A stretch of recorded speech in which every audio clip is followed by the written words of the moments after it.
রাখাল রানীরা মা যশোদার কাছ থেকে গোপালকে চেয়ে নিল। বলছে মা, শোনো মা নন্দরানী, শোনো মা নন্দরানী, মাঝে রাখি বনমালী, তোমার কোনো ভয় নাই। যশোদাকে বললো, মা যশোমতীকে বললো রাখালরা, ভয় নাই।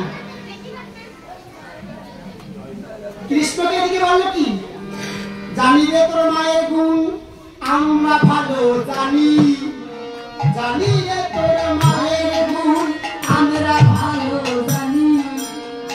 দুর্গণ বলির লাগি বেঁধেছিল পানি, দুর্গণ বলির লাগি বেঁধেছিল পানি। জমালো অর্জুন যেদিন চেপেছিল গায়ে, জমালো অর্জুন যেদিন চেপেছিল গায়ে, সেদিন তোর মা নন্দরানী ছিল বা কোথায়? সেদিন তোর মা নন্দরানী ছিল বা কোথায়? সেদিন আমরাই যে তোর সঙ্গে ছিলাম, আমরা যে তোর সঙ্গে ছিলাম, আমরাই যে তোর সঙ্গে ছিলাম, আমরাই যে তোর সঙ্গে ছিলাম। সেদিন নন্দরানী কোথায় ছিল, আমরা যে তোর সঙ্গে ছিলাম। সেদিন নন্দরানী কোথায় ছিল, আমরা যে তোর সঙ্গে ছিলাম। কৃষ্ণকে বললো, জমালো অর্জুন যেদিন চেপেছিল গায়ে, সেদিন তোর মা নন্দরানী ছিল বা কোথায়? এই যে জমালো অর্জুনের কথা, অনেক কথা। কুবেরের দুই পুত্র, কুবেরের দুই পুত্র, একজন নাম হলো সুগ্রীব, আরেকজন নাম মণিগ্রীব। এরা ছিল ধর্মবিদ্বেষী। একদিন নারদ মুনি যখন তাদের পাশ থেকে হেঁটে যায়, নারদ মুনিকে দেখে তারা সম্মান জানালো না। তখন নারদ মুনি বলছে, তোমরা আমাকে সম্মান দিলে না, তোমরা আজ থেকে বৃক্ষ চলে যাবে। সেদিনকার জমাল অর্জুন বলছে, এই যে জমল অর্জুন, এই দুটো গাছ দুটো বৃক্ষ রূপে বৃন্দাবনে জন্ম হয়েছিল।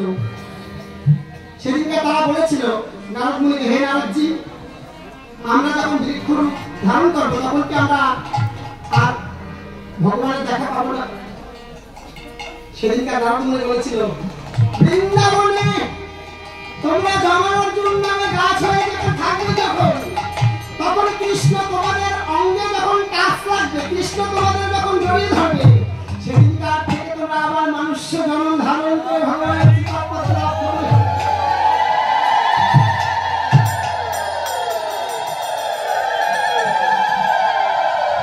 এই জমাল অর্জুনের কাছে যখন ভগবান গেল, রাখালরা মনে করছে কি যে জমাল অর্জুন কাছে কৃষ্ণ আটকা করছে, কিন্তু না, রাখালরা জানতো না যে ভগবান পূর্ব জন্মের কথা ছিল যে জমাল অর্জুন গাছের সাথে সে আটকিয়ে যাবে তাদের উদ্ধার করার জন্য। এটা তো রাখালরা জানতো না। পরে এখান থেকে অনেক কাকুতি মিনতি করে যশোমতী কি করলো, তাদের দিয়ে দিল। বলছে, ছাওয়ালে খেলতে খেলতে পথ ভুলে, সে কখনো পথ চেনে না। গোপাল আমার পথ চেনে না, গোপাল আমার পথ চেনে না, গোপাল আমার পথ চেনে না, গোপাল আমার পথ চেনে না, পথ চেনে না। ওরে দুধের ছাওয়াল গোপাল আমার, গোপাল আমার পথ চেনে না। ওরে দুধের ছাওয়াল গোপাল আমার, গোপাল আমার পথ চেনে না। দেখেন বাৎসল্যময়ী মায়ের এই যে প্রেম, বাৎসল্যময়ী মায়ের যে প্রেম, যে বলছে আমার গোপাল কিন্তু ছোট, দুধের ছাওয়াল গোপাল, গোপাল কিন্তু পথ চেনে না, তোরা গোপালকে নিয়ে আসবি। তত্ত্ব বললো, একমাত্র যার সন্তান তার কাছে সে মায়ের কাছে সন্তান সবসময় ছোটই থাকে। তত্ত্বজ্ঞ বললেন, ও মা তুমি বলছো গোপাল পাচ্ছেন না? হ্যাঁ, ওরে যার পথে ত্রিজগৎ চলে সে কি কবু পথ ভোলে।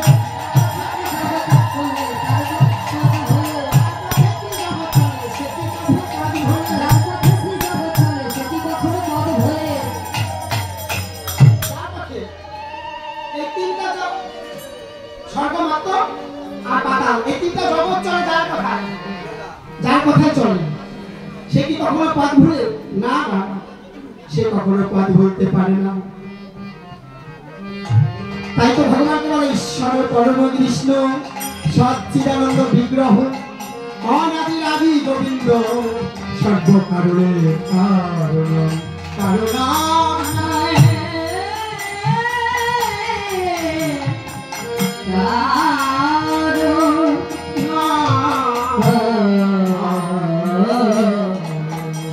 গোপালকে নিয়ে ঘরে চলে গেল।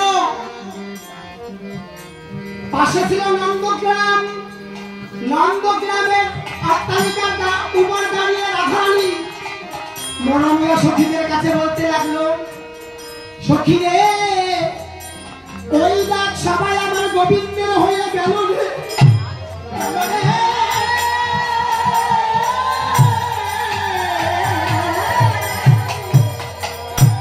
আমি শুধু একা বঞ্চিতা হলাম।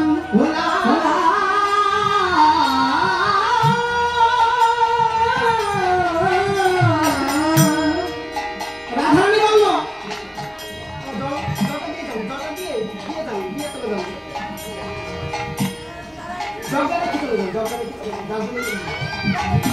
রাধারানী অট্টালিকার এক প্রান্তে দাঁড়িয়ে সখীদের কাছে ডেকে ডেকে কইতে লাগলো, সখীরে রাখালগণদের নিয়ে আমার কৃষ্ণ দুটো খেলা খেলতে যায়, এত কি সুন্দর নেচে নেচে যায়। রাধারানীর মনে আক্ষেপ ছিল কি? এই তো মনে আক্ষেপ, সখীরে আমি যদি ব্রজের বালক হইতাম,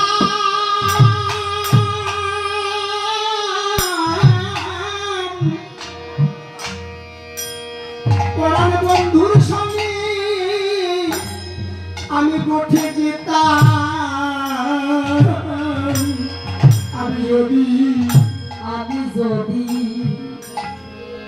বালক হইতাম,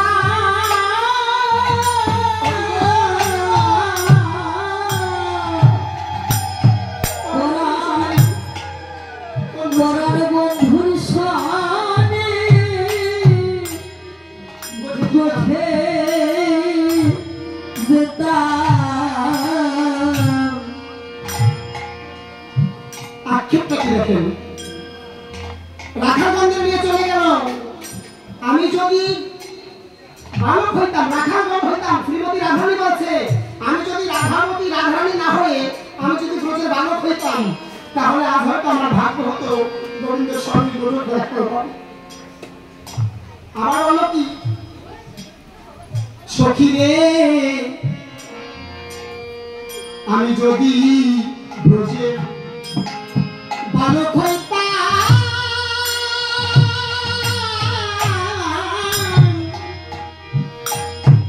পরাণ বন্ধুর সঙ্গে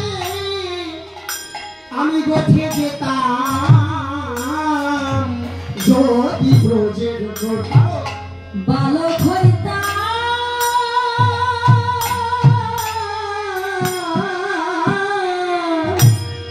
পরাণ বন্ধুর সঙ্গে পরাণ বন্ধুর সনে গোঠে যেতাম। আমার বন্ধু যেত নাচিয়া নাচিয়া, ওরে আমার বন্ধু যেত নাচিয়া নাচিয়া।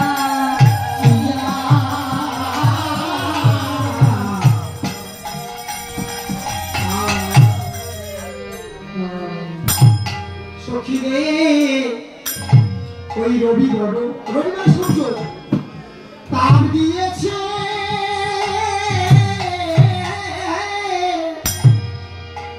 বন্ধু রসে তনু ঘামিয়াছে রবিবার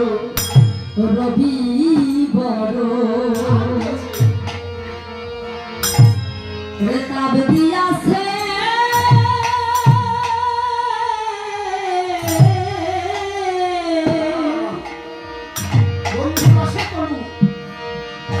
বন্ধুর রসে তনু ঘামি আছে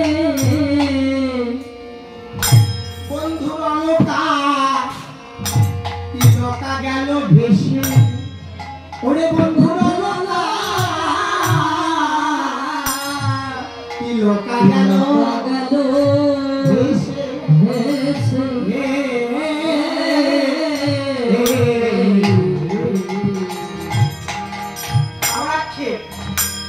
রাধারানী বলল সখী রে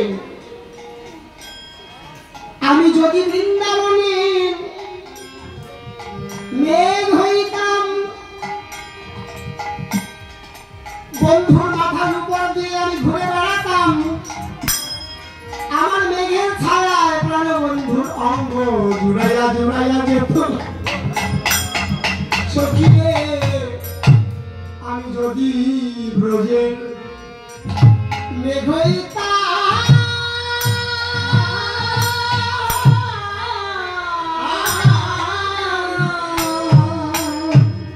পরার বন্ধুর সঙ্গে প্রাণ জুড়াতাম আমি যদি মেঘ হইতা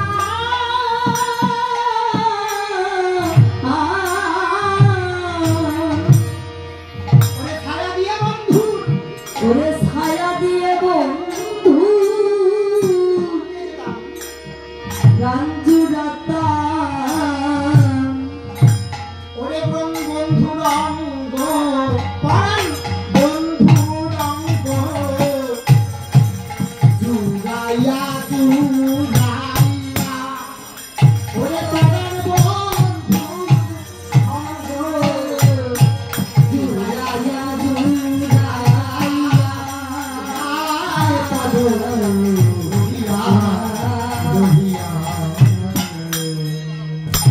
সখী রে আমি যদি বন্ধু পায়ের নুপুর হইতাম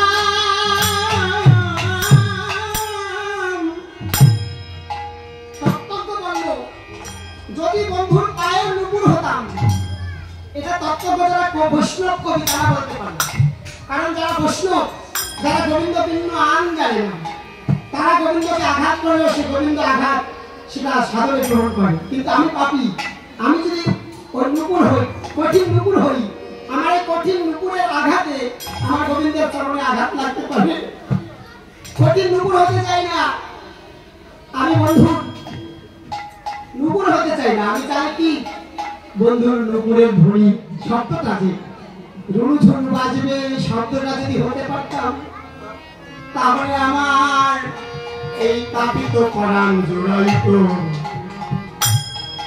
এই জন্য বৈষ্ণব একদিন এই যে আপনার ফরিদপুরে যে শ্রীরামগঞ্জ আমিনা গেছেন তো একদিন আমিনা গেছেন তারা একটু দেখি মা হাঁটতে পারবেন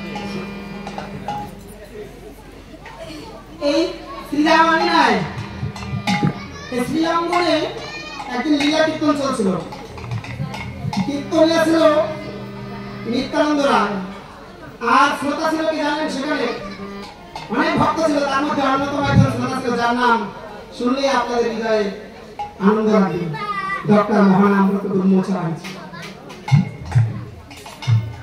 ডক্টর মহানামৃত ব্রহ্মচারী শ্রোতা ছিলেন তারই শিষ্য ছিল নিত্যানন্দ রায় নিত্যানন্দ রায় একটা পদের মধ্যে বলেছিল আমার এই বক্ষে তুমি পদাঘাত করো ভগবান ভগবানকে বলছে ও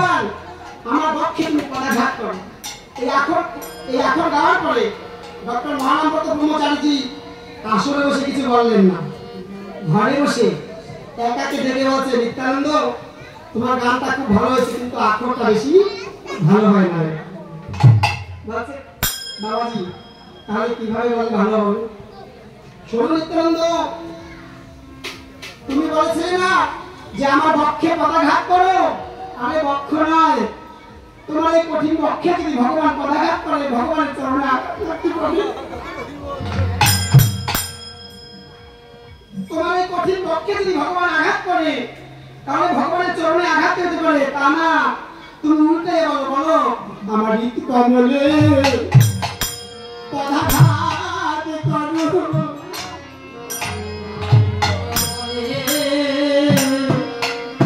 পদাঘাত করো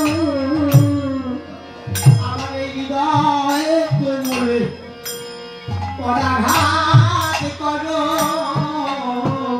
আমার হৃদয়ে কোমলে পদাঘাত করো। রাধারানীর ভাব, রাধারানীর ভাব সখীদের কাছে বলে, সখী রে, ওরে সখী রে, আমি যদি বন্ধুর হাতে বাঁশি হইতাম,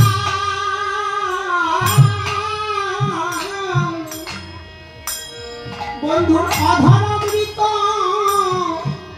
পান করিতাম। অধর অমৃত মানে বন্ধুর মুখের লালা। বন্ধুর মুখ থেকে অনেকে যারা বাঁশি বাজা দেখবেন, বাঁশির মধ্যে তার মুখের ছেদ থুথু চলে যায়। তো রাধারানী বলছে আমি যদি বাঁশি হতাম তাহলে আমি প্রাণ বন্ধুর অধর অমৃত পান করে আমার এই দুঃখ মোচন হতো। আক্ষেপ, বন্ধুর অধর অমৃত পান করিতাম যদি হাতের বন্ধুর হাতের বাঁশি হতাম। বাসি হতা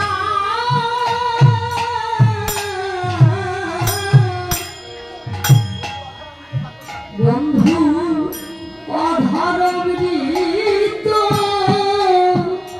পান করিতাম। পরাণ বন্ধু যেত বাজাইয়া বাজাইয়া, ওরে পরার বন্ধু যেত